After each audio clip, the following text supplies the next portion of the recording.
بسم اللہ الحمد للہ وحدہ والصلاة والسلام علی من لا نبی بعدہ۔ اللہ تعالیٰ مجھے آپ کو ہم سب کو اس موذی وبا، یہ جو وبا پھیل گئی ہے، ایپیڈیمک ہے، بلکہ اب یہ عالمی وبا بن چکی ہے جسے ہم پینڈیمک کہتے ہیں، وہ بن چکی ہے، اس کی جتنی احتیاطی تدابیر ہمیں بتائی جا رہی ہیں خدا را ان سب کو فالو کریں، ٹھیک ہے، اور یاد رکھیں وہ احتیاطی تدابیر نبوی ہیں، رسول اللہ صلی اللہ علیہ وسلم اس کے بانی ہیں۔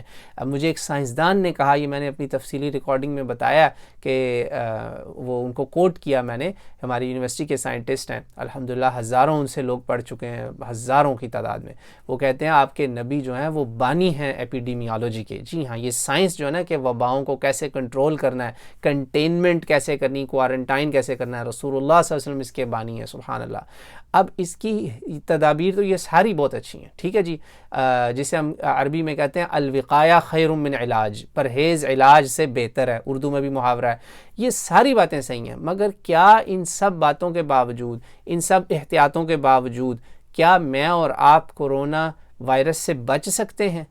ٹھیک ہے جی نہیں، جب تک اللہ نہیں چاہے گا نا ہم اس سے بچ نہیں سکتے، یہ ہمارا کامل یقین ہونا چاہیے۔ بالکل ایسے ہی جیسے یعقوب علیہ السلام نے اپنے بیٹوں کو کہا سارے کے سارے ایک دروازے سے نہ جانا، مختلف دروازوں سے جانا، لیکن میری بات یاد رکھنا کہ میں نے یہ جو تدبیر کی ہے اس سے تم اللہ تعالیٰ کے فیصلوں کو نہیں ٹال سکتے، سبحان اللہ۔ یہ بات نوٹ کر لیجئے، وہی یعقوب علیہ السلام والا جملہ جو سورہ یوسف میں ہے نا، آپ کو یاد کر لینا کہ اللہ تعالیٰ نے جو کرنا ہے وہ ہو کے رہے گا، اور یہی ہمارا ایمان ہے کہ ہم نے احتیاطی تدابیر کرنی ہے، ہم نے دوائی بھی لینی ہے اگر دوائی ہے، اس کی بہرحال کوئی دوائی نہیں ہے، ٹھیک ہے۔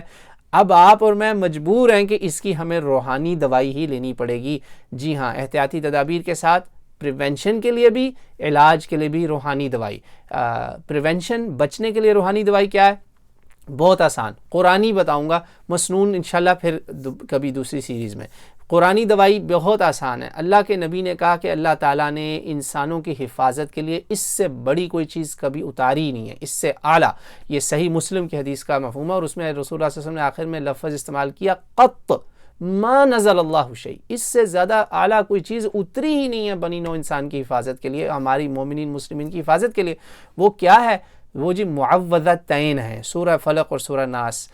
اس کے ساتھ اللہ کے نبی نے ضمیمہ توحید کا، اخلاص بھی ڈال دی، قرآن کا 1/3 ہے، ٹھیک ہے جی، 3 دفعہ صبح 3 دفعہ شام، نبوی نسخہ ہے، اعلیٰ نسخہ ہے، کوئی دم کسی کا، بڑے بابے بزرگ کا، سب کو سلام، ان کے دم درود اس نبوی نسخے سے، اس قرآنی نسخے سے اوپر نہیں ہے۔ یہ اللہ کا دیا ہوا نسخہ ہے، اور نبی نے اس کو اپنایا، اپنے بچوں پہ پڑھا، حسنین کریمین پہ پڑھا، اور ہمیں بھی پہنچایا۔ آپ نے اس کا طریقہ کیا کرنا ہے؟ صبح شام کے اذکار کی کتابوں میں یہ موجود ہے، صحیح مسلم میں بہت جگہ پہ ہے، بخاری کتاب الطب میں بھی لکھا ہوا ہے۔ آپ نے صبح اور شام 3 دفعہ تینوں قل آخری، اخلاص فلق اور ناس پڑھ لینے، اور انشاءاللہ آپ نے اس طرح کر کے یوں پھونک مار لینی ہے، یا ایسے کر لینا یا ایسے ہاتھ پھیر لینا، بس یہ آپ صبح شام کر لیں۔ اور صبح کیا؟ سورج نکلنے سے پہلے، یہ 24 آورز کور ہو جائیں گے، اور دوسرا سورج غروب ہونے سے پہلے، یعنی عصر مغرب کے بیچ میں، یعنی ایک غروب سے پہلے، ایک سورج کے طلوع سے پہلے۔ اس سے کیا ہوگا؟ آپ کے 24 آورز مکمل ہو گئے، 24 آور پروٹیکشن ہے انشاءاللہ، 24/365، 24/7 365 یہ وظیفہ بنا لیں، یہ حفاظت کے کام آئے گا۔ جب علاج کرنا ہے یہی تینوں، اور ساتھ سورہ فاتحہ بھی انشاءاللہ شامل کر لیں۔ اللہ تعالیٰ مجھے آپ کو اپنی حفظ و امان میں رکھے، واللہ اعلم۔